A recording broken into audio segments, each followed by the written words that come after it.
Oui,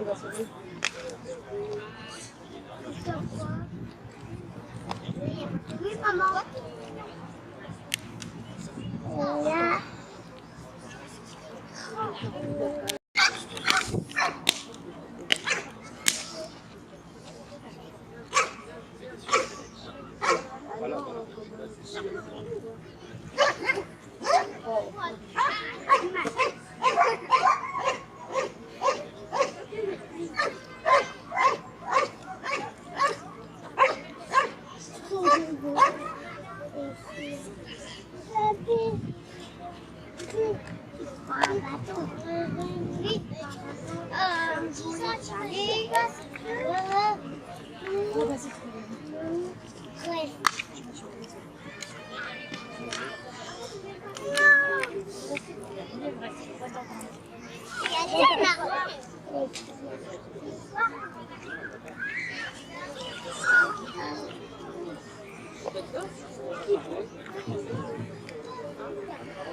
Donc vous voyez, c'est toujours dans le jeu, c'est impressionnant. Le chien il arrive 30 kg à pleine balle. Il faut se préparer à l'impact. Et justement, c'est toutes ces choses-là pendant la formation qu'on met. Il ne s'agit pas que quand la victime arrive, elle se fasse balayer. Avec Sino, mon berger allemand, il est formé, donc là on va pouvoir cacher les victimes. Et lui, on va le lancer tranquille, ici, et ça sera à lui de chercher. Il n'y aura pas de motivation, ça sera à lui de travailler. Donc le chien, dans le conditionnement, on sait qu'il va travailler. Quand le chien l'aboie, c'est pour dire j'ai quelque chose.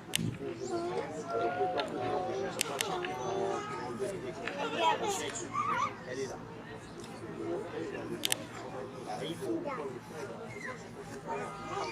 On va chercher, il a voyé. Alors l'aboiement nous permet de savoir quand le chien a localisé sa victime. Parce que là, on est en journée. Il fait on voit tout ce qui se passe, hein, le terrain est clair, il n'y a pas de broussailles. On intervient en forêt, la nuit, sans éclairage. Si le chien n'a pas peur, on ne pourra pas savoir s'il a poussé ou trouvé sa victime. Donc là, pour les plus proches, on voit qu'il y a un intérêt.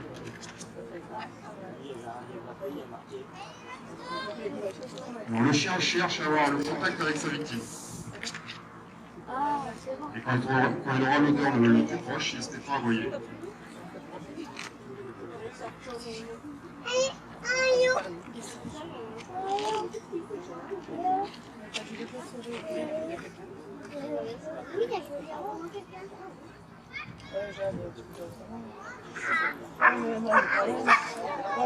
Donc là, il signifie la sauvette qu'il a trouvé quelque chose.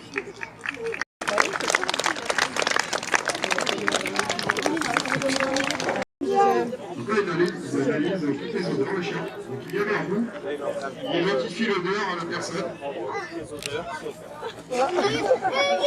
Il identifie l'odeur à chaque personne. Et il va chercher l'odeur qu'il n'arrive pas à identifier. Ça paraît improbable, mais le chien il a la capacité d'analyser toutes les odeurs en quelques secondes. Est-ce que vous savez à peu près combien la capacité olfactive par rapport à nous, par rapport aux chiens? C'est 40 fois supérieur. On a 1 million de cellules olfactives et on a 40 millions.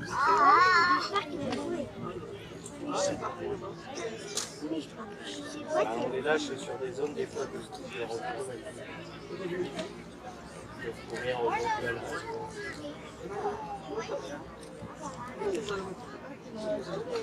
On peut poser la question pourquoi il va aussi loin le chien. Le chien va suivre le vent. Et ça, le vent est un élément important dans la recherche de personnes.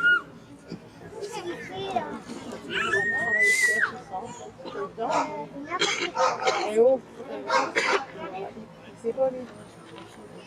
C'est pas le chien. C'est pas le chien.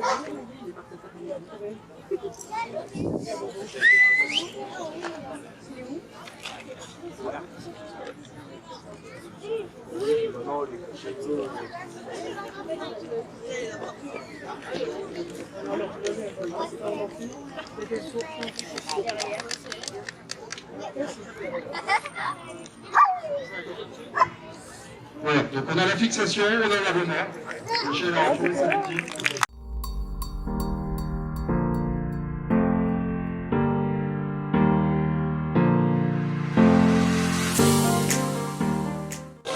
Aujourd'hui, pour cette manœuvre de désincarcération, on aura donc plusieurs moyens qui seront engagés. Forcément, un véhicule de secours et d'assistance aux victimes, un personnel infirmier qui va venir prêter main forte aux secouristes sur l'intervention. On aura un véhicule de secours routier qui s'occupera de la césarisation du véhicule et de la découpe, du balisage et de la protection du véhicule. Et enfin, un fourgon pompe-tonne, ce qu'on appelle un fourgon incendie, qui viendra également prêter main forte aux manœuvrants sur l'intervention. Alors forcément, l'engin qui arrive souvent en premier sur les lieux, c'est le véhicule de secours et d'assistance aux victimes, hein, c'est celui qui part en général le plus vite. Les pompiers sont déjà habillés, ils montent dans l'engin, ils arrivent rapidement sur les lieux et ils font les premières constatations. Donc le chef d'agré qui arrive prend connaissance de la situation, il voit tout de suite qu'il y a 2 victimes, il va évaluer leur état.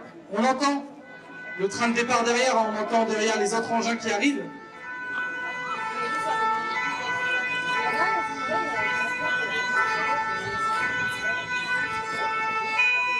Le véhicule secours routier, que vous pouvez applaudir également.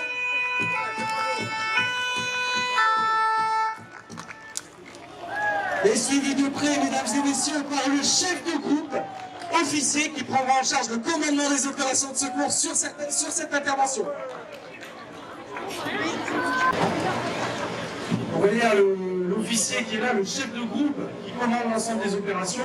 Son rôle est de coordonner l'ensemble des sapeurs-pompiers qui sont sur site pour être sûr que tout le monde avance dans le même sens et que tout le monde ait la même idée de manœuvre en tête.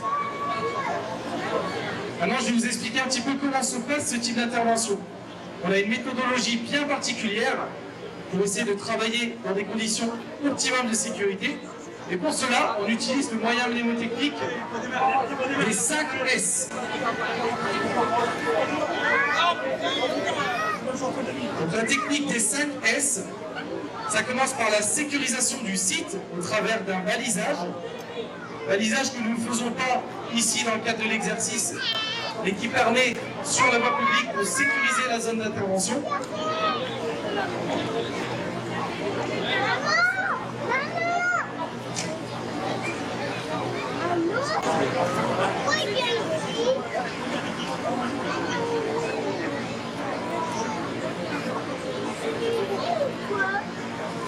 Donc ça commence par une sécurisation du site, comme je l'ai dit, un balisage qui permet de protéger les intervenants et les victimes d'un éventuel suraccident. Ensuite, la sécurisation du véhicule. La sécurisation du véhicule, elle se fait en plusieurs étapes aussi. Tout d'abord, on identifie quel type de véhicule et quel type de carburation. Ensuite, on inspecte le véhicule. Est-ce que le véhicule transporte des matières dangereuses, des bouteilles de gaz, des choses particulières? Combien de victimes dans le véhicule? Ensuite, on interdit l'accès aux personnes extérieures au service. On immobilise le véhicule, et ça, vous pouvez bien voir, la mise en place des cales autour du véhicule pour éviter tout mouvement et ainsi préserver, comme je l'ai dit tout à l'heure, l'axe tête ou tronc des victimes. Et enfin, on isole le véhicule, c'est-à-dire qu'on éloigne de tout autre risque, notamment en débranchant la batterie qui pourrait occasionner un risque électrique pour les sapeurs-pompiers. Là, vous voyez, les sapeurs-pompiers portent tous leurs équipements de protection, ils se coordonnent ensemble sur l'idée de manœuvre, mais la victime ne reste pas toute seule. On a déjà engagé un premier sapeur-pompier qui s'occupe de l'abordage de la victime. Le sapeur-pompier est appelé l'écureuil. Ils ont pour la personne la plus fine de la victime, ses lésions, de garder un contact verbal avec, mais aussi d'effectuer ce qu'on appelle un maintien terre, comme vous pouvez voir, qui permet de maintenir la tête de la victime pour éviter tout mouvement de torsion ou de mobilisation, de préserver ainsi l'axe tête ou tronc.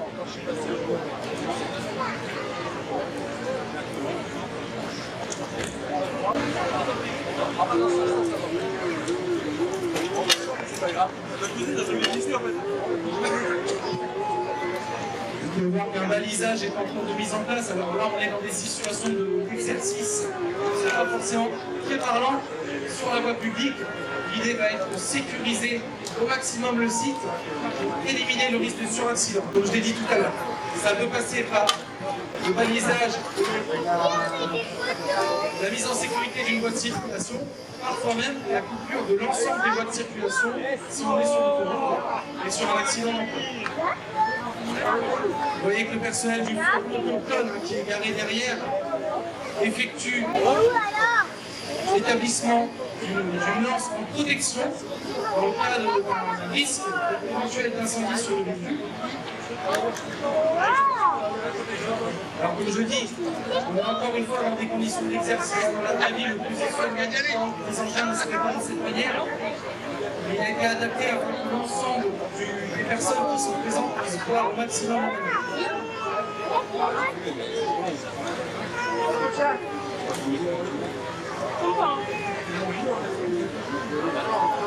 Vous pouvez voir que la victime est en contact avec l'écureuil qui est dans le véhicule. On a même 2 écureuils qui sont montés à bord du véhicule. C'est plutôt du luxe. On a aussi un personnel infirmier qui est présent et qui peut assurer une prise en charge paramédicale de la victime. Ce sont les infirmiers qui interviennent seuls, qui sont protocolés, qui sont des protocoles qui peuvent mettre en place en l'absence d'un médecin.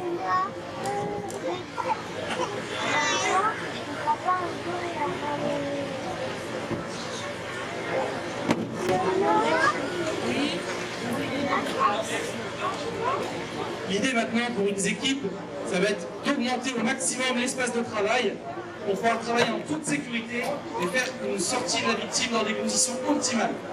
Pour cela, on va procéder à l'enlèvement des portières, si celle-ci nous gêne, et à l'ouverture du véhicule, ce qu'on appelle la césarisation ou la découpe. Ce sont des manœuvres bien spécifiques avec du matériel particulier.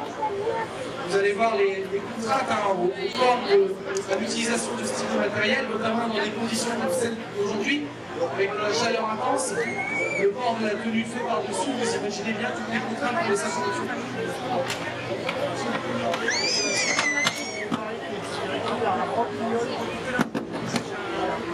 Sur le côté conducteur, vous voyez qu'on procède à un enlèvement de portière. Celle du côté passager a déjà été enlevée.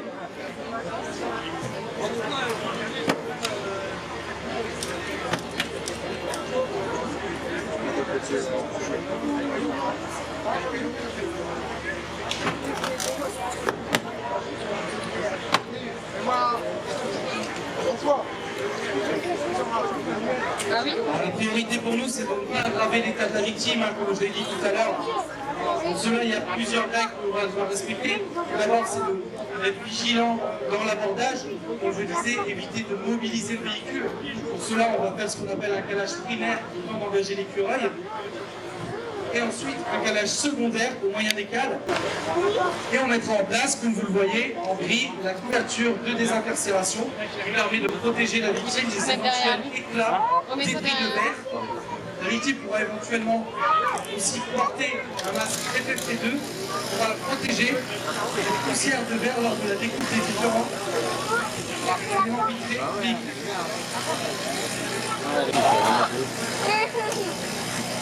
On est sur un véhicule assez spécifique, hein, c'est un véhicule avec des portes coulissantes. Vous voyez que les personnels sont en train de défaire les portes coulissantes, ce qui nous permettra ensuite de s'attaquer à la découpe du pavillon.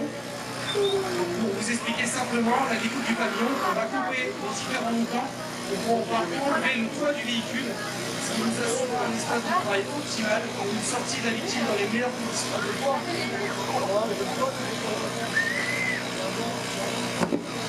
En parallèle, vous voyez qu'il y a d'autres sapeurs-pompiers qui s'affairent sur le second véhicule. On a un calage qui est en cours de mise en place.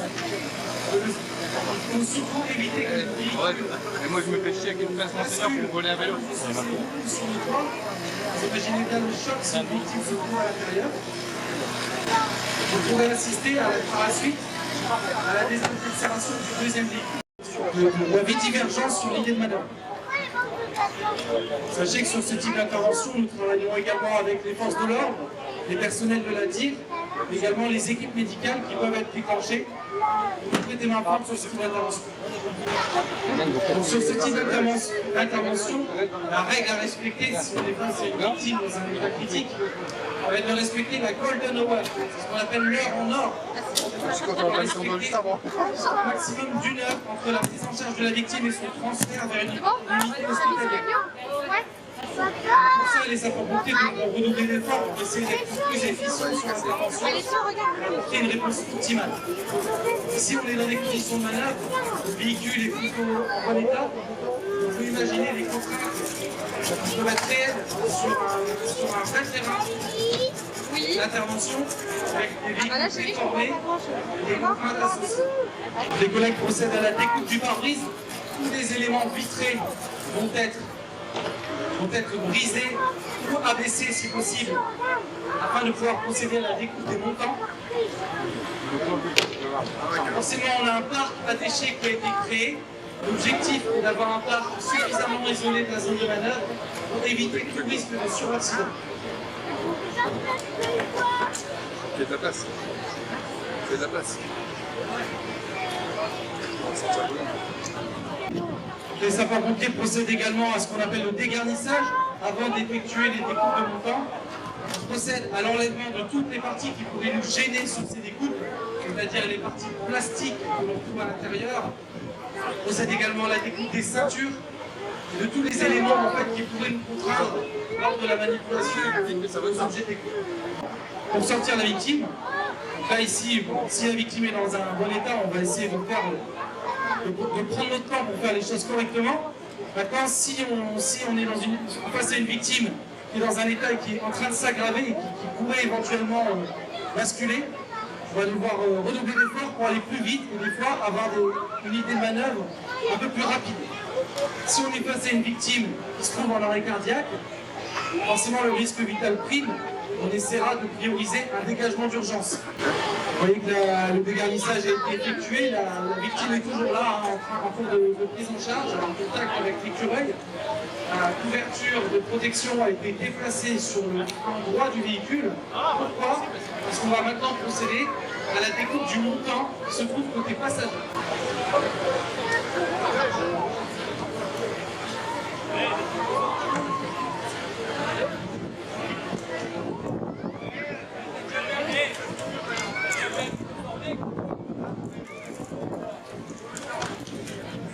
Attention, ça coupe.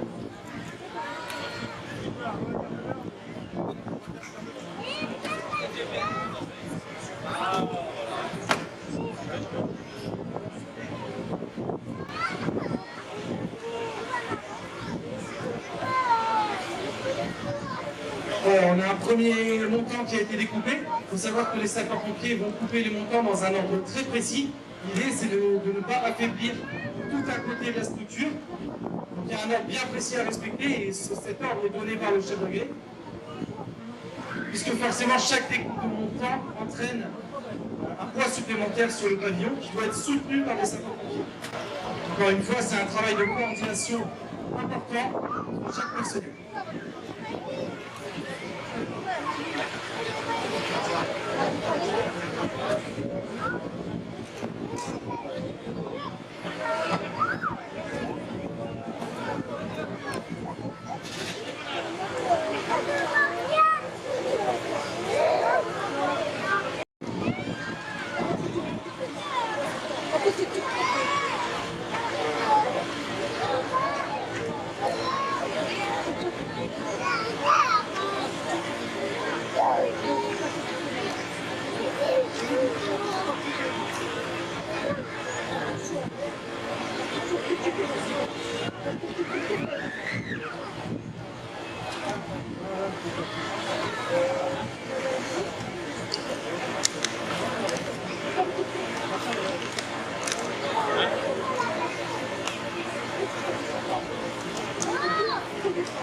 Le chef de groupe que vous voyez avec son chasuble jaune, comme je disais, son rôle c'est de coordonner les secours sur l'intervention. Son rôle va être également de passer des messages à notre antenne, donc le centre de traitement de l'alerte, le CODIS, le centre opérationnel départemental d'incendie et de secours, pour les informer de la situation sur le terrain, mais aussi pour faire des éventuelles demandes de renfort si nous avons besoin d'engins supplémentaires par rapport à un nombre de victimes ou à d'autres risques qui seraient présents sur l'intervention. Le chef de groupe a aussi pour rôle de, comme son nom l'indique, d'être le commandant des opérations de secours et à ce titre, il est responsable de l'ensemble des intervenants qui se présentaient sur site. Il travaille donc en étroite collaboration avec les services de police, de la DIR, ainsi que les élus locaux.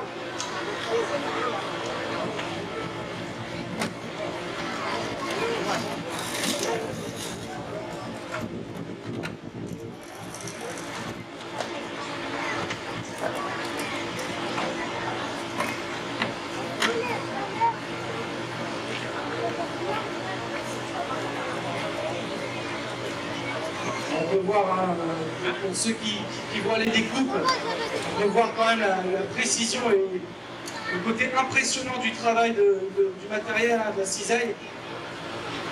Ça coupe vraiment le métal comme du beurre.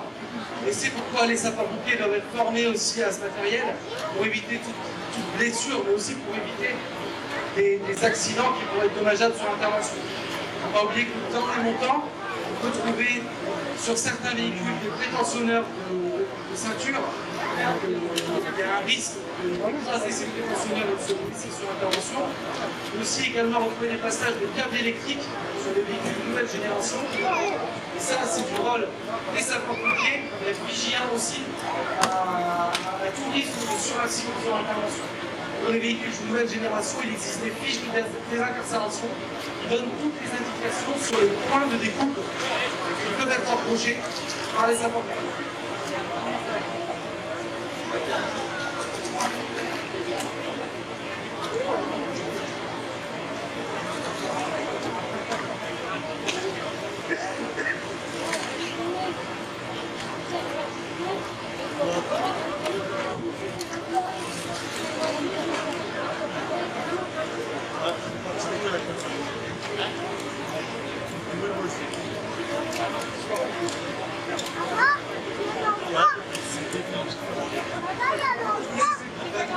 Je profite de ce moment de découpe des montants pour vous parler encore une fois de l'accidentologie routière et faire un point notamment sur l'alcool, puisqu'il représente la cause principale des accidents mortels sur les routes. En France, la limite est fixée à 0,5 g d'alcool par litre de sang, soit 0,25 mg par litre d'air expiré. Il faut savoir qu'au-delà de l'accident qui pourrait être dommageable pour vous, vos proches et les autres usagers de la route, vous risquez également un retrait de points, suspension de permis, une amende, voire même de la prison pour les cas les plus graves. Il faut savoir que quand vous êtes sous l'emprise de l'alcool, le risque d'accident mortel est multiplié par 18. Le champ visuel est rétréci, la perception des profondeurs est altérée, la perception des profondeurs, des distances et des reliefs est modifiée. La sensibilité à l'éblouissement est plus importante, la vigilance et les réflexes diminuent, la coordination des mouvements est perturbée, et vous le savez tous, l'effet désinhibant de l'alcool amène le conducteur à sous-évaluer les risques et prendre justement des risques inconsidérés. On ne dira jamais assez, soyez vigilants. Lorsque vous prenez le volant, celui qui conduit, c'est celui qui et vous assistez maintenant à la découpe du dernier montant du véhicule, point crucial de la manœuvre. Au moment de la découpe du dernier montant, tout le poids du pavillon sera soutenu que par la des sapeurs-pompiers. Et le risque, c'est d'avoir un camion qui irait s'affaisser sur la victime. C'est surtout pas ce qu'on veut voir. Donc, encore une fois, un travail de coordination. Jeune qui donne les ordres, qui indique bien au personnel de lever le pavillon et de l'évacuer par l'arrière pour aller le poser au niveau du parc à déchets.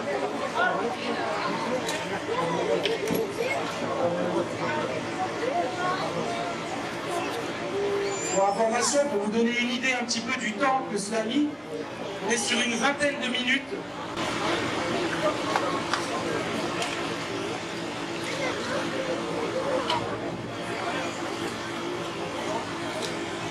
Donc les sapeurs-pompiers du fourgon Compton que vous voyez ici sont en train de se déséquiper.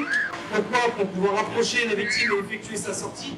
C'est surtout pour éviter de mettre la victime en contact des tenues qui pourraient porter des débris de verre ou des suies.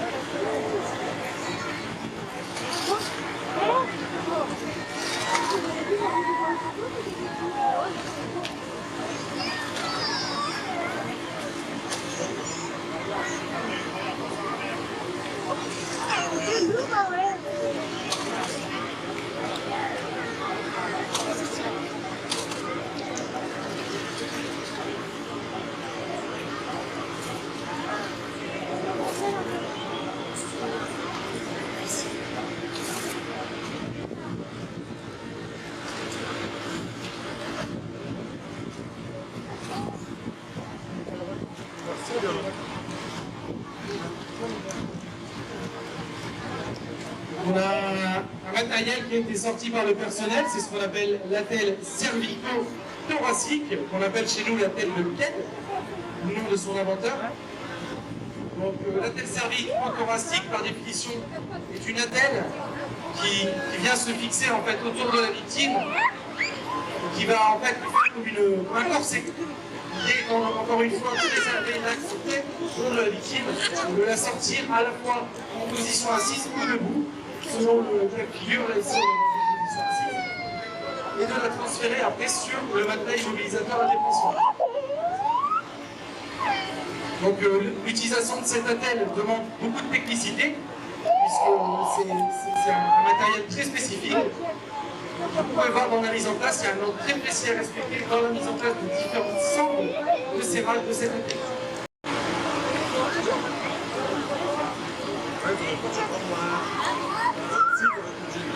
Alors forcément, sur intervention, les sapeurs-pompiers sont toujours confrontés à des aléas, et parfois même en manœuvre.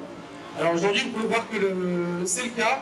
Le siège conducteur est difficilement manipulable, ce qui pose problème lors de la pose de la tête cervico-thoracique. Toutefois, il existe des solutions, toujours afin de préserver l'accès de contrôle de la victime.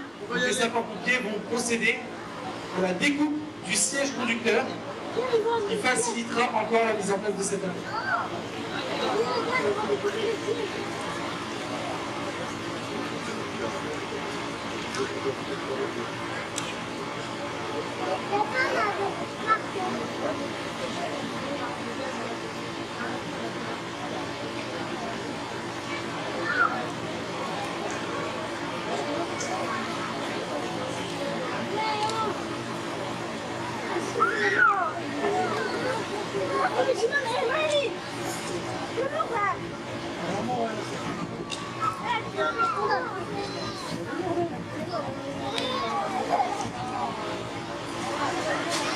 Peut aussi permettre de dégager la victime du piège.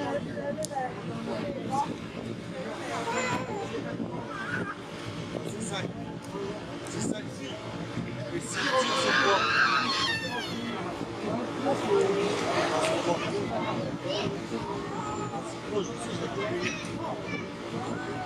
On profite également de cette manœuvre, comme j'ai le temps, pour féliciter le travail de Joachim qui est là, Joachim Saouli qui effectue nos photos. Là, c'est quelqu'un qui nous suit depuis très longtemps et qui a effectué les photos du calendrier des sapeurs-pompiers 2024, que vous pouvez trouver ici ou qui sera bientôt vendu chez vous. Je félicite Joachim pour son travail et on peut aussi parler du fait que la victime est sortie en conditions de sécurité, encore une fois dans des conditions optimales de respect de l'axe contre la colonne vertébrale. Pour cela, on l'a installé sur ce qu'on appelle le plan dur, qui n'est ni plus ni moins qu'une planche sur laquelle la victime doit être positionnée et qui permet le brancardage optimal de la victime. Pendant ce temps-là, les personnels du véhicule de secours routier s'attellent à la césarisation, la technique de la charnière. Il y a des places qui sont libérées, si jamais vous pouvez vous déplacer, vous pouvez voir, décidément. Le principe de la charnière va être de couper les différents corps qui se trouvent en partie supérieure du véhicule.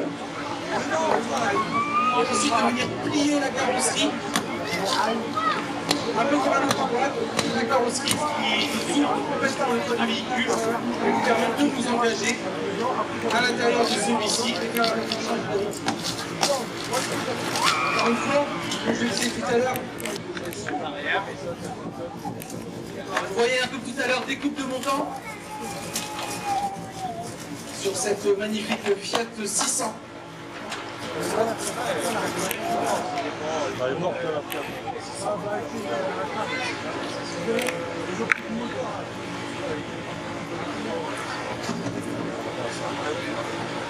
Alors forcément, cela avec d'autres contraintes, puisque comme le véhicule est sur le flanc, le montant se trouve un petit peu en hauteur, et vu le poids du matériel des sapeurs-pompiers, vous imaginez la contrainte de travailler à bras levés pour faire de la découpe de véhicule.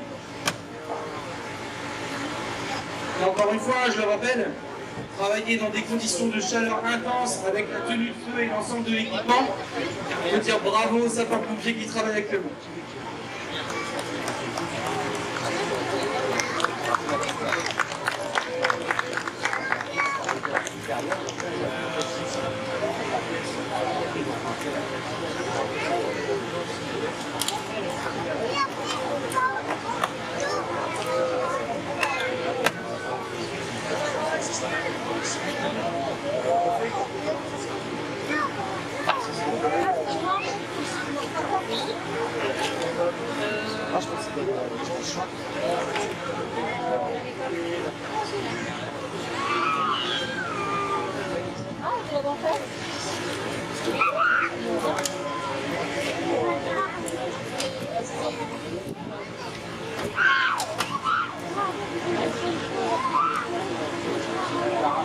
Vous voyez que pendant que la découpe des derniers montants est en cours, un sapeur-pompier est en train de préparer un jeu de cales au niveau du bas du véhicule.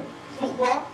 Pour venir les caler sous le véhicule, forcément, ce qui effectuera une contrainte lors du pliage du pavillon et facilitera l'ouverture de la charnière.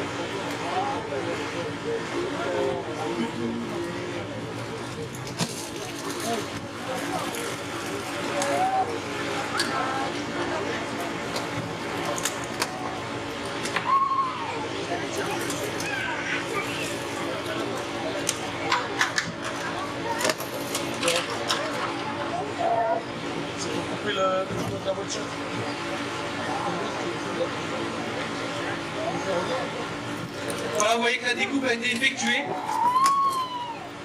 Et le pavillon, avec la méthode de la charnière, s'ouvre tout seul. Et il vient se reposer tout doucement sur ses cales. Et maintenant, l'engagement des sapeurs-pompiers est facilité.